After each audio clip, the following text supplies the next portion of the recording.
할렐루야, 주님을 찬양합니다. 시편의 부흥이 있다 198번째 시간입니다. 오늘 본문 말씀은 시편 119편 137절부터 144절 말씀입니다. 오늘 제목은 139절에 있는 말씀을 가지고 제목을 삼습니다. 내 열정이 나를 삼키는 것이 부흥이다. 그런 제목으로 함께 말씀을 나누겠습니다. 자, 첫 번째 137절로 시작하는 이 연은 이제 18번째 연에 해당합니다. 그래서 히브리어 알파벳 22글자 중에 이제 18번째 글자가 차대라는 이제 단어를 쓰는데요. 영어로 하면 TS 이렇게 이제 붙여서 쓰는 알파벳을 쓰고 있습니다. 히브리어 알파벳을. 자, 여호와는 여호와여 주는 의롭다. 여기 이제 의롭다 하는 이 말이 체데크라고 하는데 이 체데크가 바로 TS 차데라고 하는 그 단어를 이제 첫 단어로 사용을 하고 있습니다. 그래서 이 18번째 속한 이 연에는 체데크가 여러 번 등장을 하고 있습니다. 하나님의 그 의로우심에 대한 찬양이 되겠습니다. 여호와여 주는 여호와를 가리킵니다. 주는 의로우십니다. 또 주님의 판단은 항상 옳으십니다. 자, 의라고 하는 것은 그동안 여러 번 나와서 많이 말씀을 드렸습니다. 하나님의 그 본성을 이제 말할 때 하나님의 그 의에 대해서 말합니다. 하나님의 의는 하나님께서 하시는 그 모든 역사들, 섭리들, 말씀들이 항상 하나님은 옳다, 의롭다, 변함이 없다, 이제 그런 뜻으로 사용이 되고 있지요. 하나님의 그 말씀은 항상 바른 길을 우리에게 보여주시고 바른 길을 우리에게 제시하십니다. 하나님의 그 결정, 또 하나님의 판단, 그것은 우리가 토를 따라서 왜 그래요? 그건 잘못됐어요. 이 길이 있잖아요. 이렇게 얘기할 수 없다는 거예요. 왜? 주님의 판단, 주님의 결정은 항상 옳으시기 때문에 그렇습니다. 왜 하나님의 판단이 옳으시냐? 그분 자신이 의롭기 때문에 그래요. 만약에 하나님이 사사롭고 어떤 자기의 어떤 그 사견을 가지고 정의의 어떤 그런 판단으로 의로운 판단으로 하지 않으면 어떤 사람에게는 이런 기준은, 어떤 사람은 이런 기준은, 어떤 시대는 이런 기준으로, 어떤 시대는 이런 기준으로 하면 진리라고 할 수가 없죠. 왜냐하면 때마다 사람마다 다 다르니까 기준이. 그러면 하나님은 의롭다고 할 수가 없고 하나님의 이 미시파트 판단이라는 것도 옳다고 말할 수가 없죠. 그러나 하나님은 어느 때든 누구든 상관없이 하나님의 그 마음은 우리 때문에 바뀌시는 분이 아니라 하나님의 그 본성에 따라 역사하시는 분이고 말씀하시는 분이기 때문에 하나님은 의롭고 또 하나님의 그 판단은 항상 옳습니다 라고 지금 이 시인이 고백하는 거예요. 자, 그러면 우리가 하나님이 의롭다 그러고 하나님의 판단이 옳다고 그렇게 말하는 게 하나님께 무슨 도움이 되겠어요? 하나님은 그런 말을 하지 않아도 그분은 항상 의로우신데, 그러니까 이 말은 결국 누구에게 하는 거예요? 하나님께 하시는 것이 아니라 바로 나에게 하는 거고 듣는 회중에게 하는 거죠. 왜 이런 말을 할까요? 내가 지금 믿고 있는, 내가 바라보고 있는 이 하나님이 의로우시기 때문에 우리 또한 의로워야 됩니다. 우리의 판단이나 우리의 생각이나 우리의 기준이 우리 마음대로 팔이 안으로 휜다는 것처럼 또 돈이나 뇌물을 받고 편리를 봐주는 이런 불의한 부조리한 모습을 해서는 안 된다는 것을 스스로 고백하며 하나님의 그 의로움을 찬양하고 있는 거죠. 자, 두 번째 138절 주께서 명령하신 증거들은 의롭고 지극히 성실하십니다. 여기 이제 두 번째 연에도 의롭다는 말이 이제 첫 번째 단어로 쓰고 있어요. 체데크라고 하는 말을 똑같이 사용하고 있습니다. 자, 하나님은 의로우신데 하나님의 그 말씀들, 하나님께서 우리에게 명령하신 그 명령의 증거들, 말씀들 또한 의롭습니다. 좀 전에 그랬죠. 하나님께서 하시는 모든 행동이나 말씀은 다 의로우시다고. 그죠? 네. 그 하나님의 증거들은 의로우시고 뿐만 아니라 지극히 성실합니다. 하나님의 말씀이 성실하다고 하는 것은 하나님의 말씀을 그대로 이행하고 지켜 나가십니다 하는 그런 의미의 말인데, 자, 여기 성실이라는 이 단은 이제 아만이라고 하는 동사에서 나온 형용사예요. 에무나라고 하는 말을 쓰는데, 이 에무나라고 하는 말이 의인은 믿음으로 산다 할 때 그 믿음이라는 단어가 이 성실이라고 번역한 에무나라고 하는 말을 같이 쓴단 말이에요. 그러니까 우리가 소위 믿음이라고 하는 게 뭐냐면 내가 그냥 믿습니다 하는 이 머리로서 명사로서 고백하는 그게 믿음이 아니라 우리의 성실한 진실한 삶을 믿음이라고 얘기하는 거예요. 에무나가 돼야 돼요. 그러니까 내가 믿음이 있다고 하는 것은 뭐냐면 하나님께나 사람들 앞에 저 사람은 참 신용이 있는 사람이야, 믿을 만한 사람이야, 신실한 사람이야, 진실해, 거짓이 없어, 이런 사람이 믿음이 있다고 할 수가 있는 거예요. 주여 믿습니다 뭐 그런다고 해서 믿음이 좋은 게 아니에요. 내 삶이 하나님의 말씀으로 열매를 맺는, 그래서 나무는 열매를 보면 안다고 하는 말씀처럼 우리가 항상 진실해야지. 이 사람한테는 이렇게 말하고 저 사람한테는 저렇게 말하고, 우리의 생각이 사람 있을 때는 이렇게 하고 없을 때는 이렇게 하는 그런 이율배반적이고 이중적인 그런 모습을 하면 안 된단 말이에요. 진짜 믿음의 사람은 진실하고 신실하고 누가 보든 안 하든 어떤 일을 맡기면 그 일을 책임을 다해서 할 수 있는 사람이 돼야 된다는 거예요. 그게 바로 에무나라고 하는 말이 됩니다. 그런데 하나님의 그 명령하신 증거들, 말씀들은 지극히 그냥 진실한 정도가 아니에요.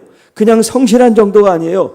정말 끝판왕처럼 누구도 할 수 없는 그 철저함을 가지고 성취하고 완성하는 의미에서 하나님의 말씀은 진실하고 신실하고 성실하십니다. 내 대적들이 주의 말씀을 잊어버렸으므로 내 열정이 나를 삼켰나이다. 자, 이 139절은 마지막에 말씀을 드리도록 합니다. 140절. 주의 말씀이 심히 순수함으로 주의 종이 이를 사랑하나이다. 자, 주의 말씀, 여기 말씀은 하나님의 입으로 나오는 그 선포되는 말씀을 가리켜요. 139절의 이 말씀과 140절에 있는 말씀의 단어가 달라요. 위에 있는 말씀의 단어는 다바르라고 하는 말, 우리가 하는 말, 이제 어떤 그 언어, 그걸 얘기한다면 이 뒤에 있는 말이라는 건 그 언어가 우리 입 밖으로 나오는, 지금 내가 지금 말하고 있죠. 이 말하고 있는 그 상태, 거기에 더 초점이 가 있는 말씀이에요. 자, 그러니까 여기 140절의 주의 말씀이 하나님의 그 입으로부터 흘러나오는 그 말씀이 너무 순수합니다. 너무 깨끗합니다. 너무 정결합니다. 너무 거룩합니다. 이런 고백을 지금 하고 있는 거예요. 여기 순수하다고 하는 말은 이제 차라프라고 하는 히브리 말을 쓰는데, 우리가 이제 풀무불이나 용광로에 철을 집어넣고 불순물을 빼죠. 이제 그런 의미의 단어예요. 정련한다, 정제한다, 시험한다, 이런 의미에서 불순물을 다 제거하고 아주 순전한 것을 이제 도출해내는 그런 의미의 단어를 쓰고 있어요. 그러니까 하나님의 그 입으로부터 흘러나오는 말씀이 정말 마치 순수하고 순전하고 정말 잘 정련돼서 불순물이 다 빠진 그 상태, 그런 말씀입니다. 그것도 앞에 심이라는 말을 붙여가지고, 아까 지극히라는 단어를 붙인 것처럼 심히 심히 순수하고 깨끗하고 정말 그 어떤 것도 오염되지 않은 그 상태. 주의 종은 노예를 말한다 그랬어요. 주의 종이 이를 사랑하나이다. 하나님의 그 흘러나오는 말씀이 얼마나 깨끗하고 순수하고 정결하고 좋은지 말이죠. 그 말씀에 이 종이 푹 빠졌어요. 그러니까 이 종은 주인이 너는 자유야, 너는 자유라 이렇게 선포해주고 종의 문서도 다 소각시켜서 없애버렸는데 이 종은 저는 자유를 반납하고 저는 주인님의 말씀, 그 말씀이 얼마나 달콤하고 얼마나 좋은지요. 저는 평생 주님의 종이 되겠습니다. 그리고 귀를 뚫는단 말이에요. 더 이상 문서에 의해서 강압에 의해서 어떤 조건에 의해서 종이 된 게 아니라 이제 스스로 너무 주님이 좋아서 주님을 사랑해서 나는 이제 종이 됐습니다. 제가 이제 종에 대한 말씀을 좀 이 시편에 있는 말씀 가운데 한번 드린 적이 있어요. 제목은 제가 생각이 안 나지만 이제 그 말씀을 제가 이제 그 유튜브에 올렸더니 어떤 분이 댓글을 이제 이렇게 달았어요. 종보다는 우리가 이제 하나님의 자녀가 아니냐, 왜 종이라는 말을 하냐, 이제 그런 의미예요.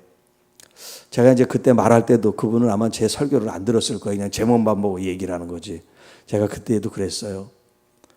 우리가 종이라고 하는 이 얘기는 하나님의 자녀가 아니라는 뜻이 아니라 하나님의 자녀이지만 내 마음이 정말 하나님을 너무 사랑하는 그 마음이 마치 왕을 섬기는 신하처럼 주인을 섬기는 그런 종의 모습으로 하나님의 자녀이면서도 그런 섬김을 제가 얘기를 한 적이 있어요. 그러니까 여기 종이라고 하는 이 얘기가 지금 우리는 하나님의 자녀인데 무슨 종을 얘기하냐, 이렇게 여러분들이 얘기하면 제가 얘기하는 그 의미를 여러분이 아직 이해하지 못한다, 그렇게 생각하면 돼요. 제가 종이라는 그런 얘기를 하는 것이 아니라 지금 종이 어떻게 하나님을 사랑하고 있는지 그걸 지금 얘기를 하는 거예요. 그런데 아들이면서 자녀면서 하나님을 사랑하지 않으면 종만도 못한 거지. 그 얘기를 지금 제가 하는 거예요. 자, 이렇게 하나님의 자녀로서 하나님의 말씀을 이렇게 사랑하고, 내가 종이지만 너는 자유야, 이제 종이 아니야, 아닙니다. 저는 자유하지만 정말 주님을 종처럼 내 생명을 다해서 내 자유는 다 없어져도 상관없고 주님을 내가 이렇게 사랑하며 순종하며 따르겠습니다. 지금 이 마음을 제가 여러분에게 전하는 거예요. 그래서 이 종이 주님을 사랑합니다. 내 목숨을 다해서, 내 마음을 다해서, 내 힘을 다해서 주님을 사랑합니다. 이런 고백과 이런 삶이, 이게 바로 믿음이라는 거예요. 우리의 믿음이 이렇게 하나님을 향하여 또 내 몸처럼 내 이웃을 향한 이 사랑의 이 열정과 열심이 우리의 삶의 열매로 표현되기를 원합니다. 141절, 내가 비천하여 멸시를 당하나 주의 법도를 잊지 아니하였나이다. 내가 미천하여 멸시를 당하나. 여기 스스로 자기는 보잘것없는 그런 사람입니다. 그래서 사람들이 대적하는 사람, 나를 행악하고 핍박하는 이런 사람들이 나를 멸시하고 경멸하고 업신 여김을 당합니다. 여러분, 사람이 기본적인 어떤 인권에 의해서 사람을 존중히 여기고 또 존경까지는 못해도 사람이 사람으로 대접받고 또 이렇게 위안받는, 이거는 가장 기본적인 건데, 여기 이 비천과 멸시라는 말은 얼마나 모욕적인 말이에요. 이렇게 우리가 멸시를 당하고 모욕을 당하고 업신여김을 당하지만 이 시인은 그걸 속상해하거나 억울해하거나 답답해하거나 붕괴하지 않고 오히려 하나님 말씀으로 더 깊이 들어가고 있다는 걸 보여줘요. 주의 법도를 잊지 아니하고, 왜 내가 주의 말씀을 지킨다는 말씀도 있고 그 말씀을 사모한다는 말씀도 있고 많은데 왜 그 말씀을 잊지 않는다 이 말을 썼을까 좀 생각을 해봤어요. 여기 이제 주의 말씀을 잊는다 이 말은 기억을 하지 못한다는 말도 있지만 점점 식어간다, 마치 꽃이 활짝 폈다가 이제 때가 돼서 시들어가는 그 상태를 말한단 말이에요. 시들어간다. 자, 지금 우리가 하나님과의 어떤 영적 관계가 참 충만했어요. 충만했는데 옆에서 막 우리를 자존심을 건드리고 욕을 하고 우리를 이제 없는 말을 꾸미고 막 그래서 막 우리의 심령을 막 괴롭혀. 그러면 그 소리를 안 들었으면 되지만 그 소리를 들으면 어때요? 화도 나고 여러 가지 어떤 감정 기복이 일어나겠죠. 이런 감정이 일어나면 내가 하나님과 정말 그 좋았던 친밀함이나 이런 것들이 정말 지장이 없이 그대로 보존이 되면 좋은데 우리의 인간의 이 마음이라는 건 그렇지 않잖아요. 한쪽으로 뭔가 공격이 들어오고 자존심이 상하고 마음이 괴로우면 한쪽의 마음이 충만한 게 점점 이렇게 쭈그러든단 말이에요. 그러니까 지금 이 시인이 이 괴로움을 지금 당하고 있는 거예요. 그 심리적인 영향을 받고 있는 거예요. 그래서 하나님의 말씀이 지금 이렇게 식어져 가고 있는 그 상태를 지금 표현하는 거예요. 이런 일이 없으면 좋지만 우리의 삶 속에는 이런 일들이 일어난단 말이에요. 그런데 여기 지금 식어가고 잊어가고 있는데 내가 잊지 않겠습니다는 뭐예요? 내 의지를 이제 발동하는 거죠. 감정은 괴로워. 그런 소리를 들으니까 내 심령 감정은 괴로운데 내 의지는 어떻게 하냐면 하나님의 말씀으로 내가 들어가는 거야. 내 마음은 지금 식어지고 점점 디프레스 돼서 안 좋은 감정이 가지고 있지만 주님, 내가 나의 의지를 통해서 하나님 말씀을 내가 다시 붙잡고 주님과의 영적 교류, 영적인 친밀함으로 내가 더 들어가겠습니다. 그런 의지의 표현이 있지 않겠습니다. 그러니까 단어 하나하나마다 다 정말 우리가 몰라서 그렇지 깊이 알면 알수록 하나님께서 우리에게 어떤 단어를 쓰고 계신지 이 시인을 통해서 우리에게 지금 우리의 마음이나 의지나 이런 것들을 우리에게 가르쳐주고 있어요. 기분 나쁘고 화가 나고 마음이 안 좋으면 말씀이 잘 들어오지 않잖아요. 편안하지 않으니까, 마음이 불편하니까. 그런데 여러분, 우리 주님께 여러분의 의지를 가지고 나가시기를 바랍니다. 자, 142절 주의 의, 또 체데크가 또 나왔어요. 첫 절에 첫 단어로 이제 체데크, 체데라는 이 히브리어 알파벳을 또 쓰는데 여기에는 지금 체데크가 두 번이 나와요. 주의 의 그리고 영원한 의. 이 18번째 연에는 이 의라고 하는 말이 많이 나온다 그랬죠. 자, 주님이 의로우신데 주님의 그 의는 어느 한시적인 한때의 의가 아니라 하나님의 의는 영원합니다. 이 영원하다는 이 말이 올람이라고 하는 히브리 말을 쓰는데 이 올람은 뜻이 의미가 여러 가지가 있어요. 어떤 정해놓은 일정한 기간이나 시간을 가리켜 이제 올람이라는 말도 쓰고 또 과거로 볼 때는 끝이 없는 과거, 또 미래에 대해서는 끝이 없는 미래, 이렇게 여러 가지로 쓰이는 단어가 이제 올람인데 여기 영원한 의다 할 때는 끝이 없는 그런 의미예요. 끝이 없는. 그러니까 영원한 거지. 어느 때가 끝이 있다 그러면 영원이라는 말을 쓸 수가 없어요. 그렇죠? 그러나 끝이 없기 때문에 영원한 거예요.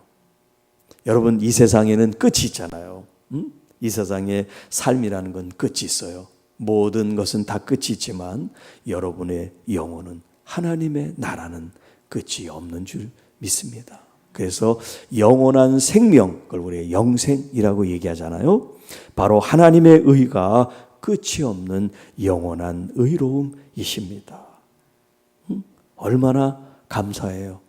하나님의 이 의로우심이 끝이 없는 영원한 의로움이시니까요.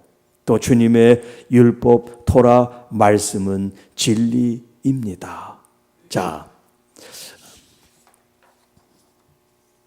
138절에 성실이라고 할 때 에무나라고 하는 단어를 얘기를 했죠. 에무나.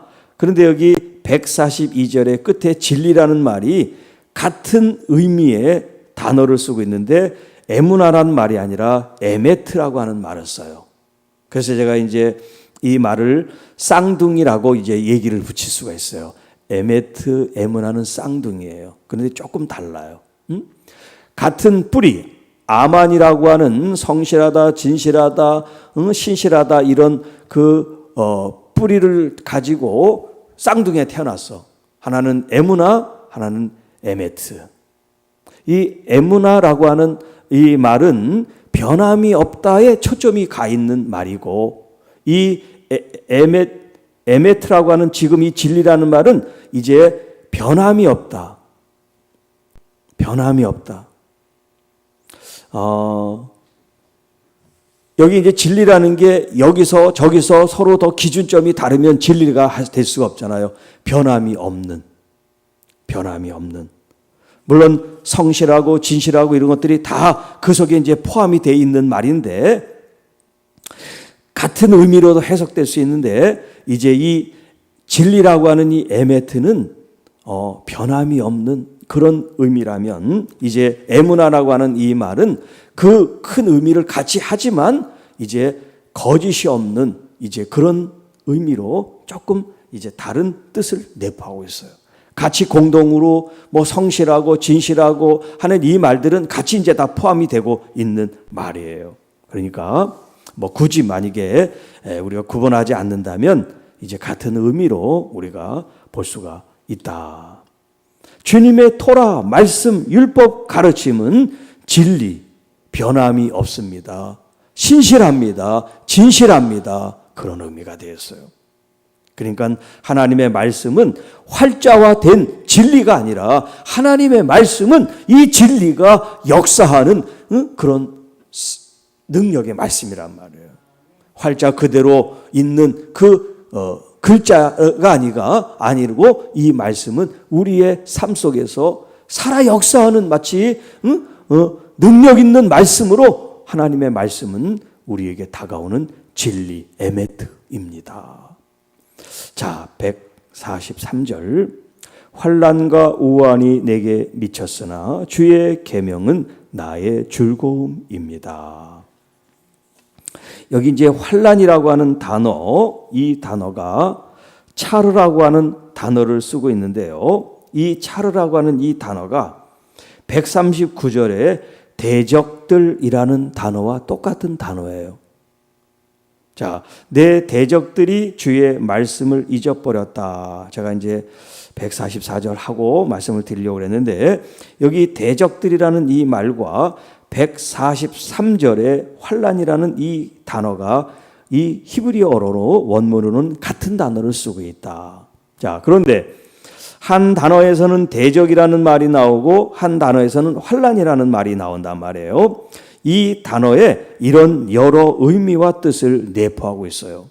그래서 여기 환난이라고 하는 이 차르라고 하는 말은 고통을 준다, 그런 말이에요. 고통을 준다. 그러니까 누가 고통을 줘? 대적이, 원수가 우리한테 고통을 주잖아요. 그러니까 같은 단어를 어디서는 이제 환난이라고 번역하지 않고 대적, 상대방과 이렇게 서로 대치할 때는 대적이라는 단어로 쓰고, 여기 그렇지 않은 이제 고통에 빠졌을 때는 그거를 풀어서 환난이라는 단어를 쓰고 있는 거예요. 그러니까 대적이 우리한테 어떤 곤란과 환난과 우환을 가져다 주고 있지만 내 마음은 주님의 말씀, 계명, 명령으로 이 즐거움을 내가 빼앗기지 않습니다. 위에서 우리를 공격하고 핍박하고 멸시하고 이렇게 조롱할 때 우리가 감정적으로 좀 이렇게 시들어든다는 얘기를 했잖아요. 그렇지만 우리의 마음을 빨리 추스려서 다시 하나님과의 말씀으로 들어갈 때 그것을 잊어버리고 생각지 않고 하나님의 말씀에 우리가 빠지게 되면 그 주님이 우리에게 주시는 달콤함과 기쁨과 감사가 우리 안에 넘치게 된다는 거예요. 그러니까 내가 무엇을 곱씹고 생각하느냐에 따라서 내 그릇에, 내 마음의 감정의 그릇에 무엇이 담겨 있느냐에 따라서 내가 기쁨도 됐다가 슬픔도 됐다가 좋았다가 나빴다 될 수 있단 말이에요. 여러분의 감정, 여러분의 마음의 그릇에 주님의 말씀을 담으시기를 바랍니다. 주님과 연합하여 하나가 될 때 사단이 우리를 아무리 내 마음, 내 감정을 끌어내리고 기분 나쁘게 자존심을 상하게 해도 여러분의 마음을 스스로 지켜나갈 수 있는 그런 영적 근육이 생겨야 돼요. 처음에는 그런 말들은 막 울고라 푸르라 기분이 나빴다가도 이제 단련이 되면 에이 그러려니 한단 말이에요. 자, 144절 주의 증거들은 영원히 의로우시니 또 나와서 최대 그 의롭다. 나로 하여금 깨닫게 하사 살게 하소서. 주님의 그 증거들, 말씀들은 영원히 의롭습니다. 영원히 의롭다는 말이 지금 계속 반복되고 있죠. 나로 하여금 그 영원한 하나님의 의로우신 말씀들을 이해하게 하시고 분별하게 하셔서 그 말씀대로만 하야 살게 하옵소서. 이것이 우리의 참 부흥입니다 라고 고백을 하고 있어요. 자, 139절 내 대적들이 주의 말씀을 잊어버리고 그 말씀을 무시하고 그 말씀을 경멸하고 있지만 나는 오히려 더 내 열정이 나를 삼킵니다. 그런 표현을 쓰고 있어요. 여기 이 열정이라는 단어가 이제 카나라고 하는 이 단어로부터 파생이 돼서 킨아라고 하는 말인데 다른 의미로는 우리가 이제 말하는 질투, 질투라는 이 뿌리도 이 말과 같은 의미에서 나와요. 뿌리가 같아. 열정이라는 말과 질투라는 말이 같은 뿌리에서 나온 말이에요. 자, 여기 내 열정이 나를 삼킨다는 의미가 뭐냐? 이 말은 시편 69편 9절에도 똑같이 이제 나오는 말씀인데 이 말씀이 이렇게 표현됐어요. 주의 집을 위하는 열성이 나를 삼키고 주를 비방하는 비방이 내게 미쳤나이다 하는 표현이 있어요. 주의 집 성전을 위하는 열성이 나를 삼켰다. 이 말씀이 어디에 인용이 되냐면 신약 성경 요한복음 2장에 이제 인용이 돼요. 그게 이제 17절에 나오는데 제자들이 성경 말씀에 주의 전을 사모하는 열심이 나를 삼키리라 한 것을 기억하더라. 이렇게 인용했는데 이게 무슨 말이냐면 예수님이 십자가 지시기 전에 마지막 예루살렘 성에 입성하고 그 성에 있는 것들을 주님께서 정화하시는 장면이 나오죠. 뭐 돈 바꾸는 사람, 비둘기 파는 사람 이런 사람들을 다 그 좌판을 엎어버리고 내쫓는 그 장면이 나오죠. 그 장면을 보고 제자들이 지금 구약에 있는 이 시편 말씀을 인용하고 있는 거예요. 아, 주님께서 주의 집, 주님의 이 성전에 대한 이 열성이 나를 삼켰다는 이 말씀이 지금 저 모습이구나 그렇게 얘기했단 말이에요. 자, 그러니까 이 열정이 나를 삼켰다는 이 말이 뭐냐면 하나님은 의로우시고 또 하나님은 거룩하신 분인데 그 하나님의 거룩과 그 의로우심을 훼손하고 하나님의 그 거룩함을 더러운 것으로 바꾼 것에 대한 이 열심과 열정이 분노를 일으킨다는 거예요. 공의로운 분노죠. 그래서 그것을 내 몸으로써 하나님의 의와 거룩을 세워드리는 이것이 그 열성이 나를 삼켰다. 이런 표현을 쓰고 있는 거예요. 그러니까 하나님의 그 열정과 또 하나님의 그 열심이 어떤 표현이 되어야 되냐면 하나님의 의로움과 거룩함으로 표현되어야 돼요. 뜨뜻미지근하면 안 된다 그랬잖아요. 예면 예, 아니면 아니라고 말하라는 거예요. 뜨겁든지 차든지 하라는 거예요. 우리 주님께서 우리를 사랑하시고 십자가를 지시는 이 모든 십자가의 길이 하나님에 대한 열심, 열정으로 지금 이 십자가의 길을 걸어가는 거지. 여러분, 사명감도 우리가 이런 뜨거움이 없으면 안 돼요. 열정이 불타올라야 돼요. 그 열정이, 열심이 나를 삼켰다는 것이 하나님의 그 말씀이 나를 이끌어가게 한다는 거죠. 불의를 봐도 고개를 돌리고, 하나님의 그 거룩함이 훼손되는데도 고개를 돌리고, 전 내 일이 아니니까, 나랑 상관없으니까 그렇게 할 수 없다는 거예요. 하나님과 관계되는 일은 다 나와 관계되는 일이죠. 내 아버지의 일인데, 교회가 거룩하지 않고 교회가 불의하면 여러분 그 불의에 대해서 일어나야 돼. 분노가 일어나야지. 분당이 여러분 우리 안에 하나님의 이 거룩한 존귀한 이 보배로운 이 물질이든 무엇이든 다 사람이 사사로이 사용을 해서는 안 된단 말이에요. 내게 아니에요. 하나님 앞에 드렸을 땐 내게 아니에요. 하나님의 것이지. 하나님이 받으시기 원하시고 원하시는 뜻대로 사용이 돼야 되죠. 우리의 삶도 마찬가지입니다. 자, 이렇게 성전 정화하는 그 사건에 이제 열심히 나를 삼켰다는 그런 표현을 쓰고요. 또 이사야 9장 6절 7절에 이제 메시아에 대한 말씀이 나와요. 지금 시간이 없어서 제가 다 인용은 못합니다만은 나중에 보세요. 이사야 9장 6절 이제 7절 말씀에 이제 그 메시아에 대한 계시의 말씀을 하고 있고 마지막에 이런 말씀이 있어요. 만군의 여호와의 열심히 이를 이루시리라. 앞으로 메시아가 올 것인데 그 메시아가 어떤 일을 하는데 그것이 여호와의 열심으로 이루어지리라는 거예요. 하나님이 이런 열심, 키나라고 하는 그 열정을 가지고 계시다는 거예요.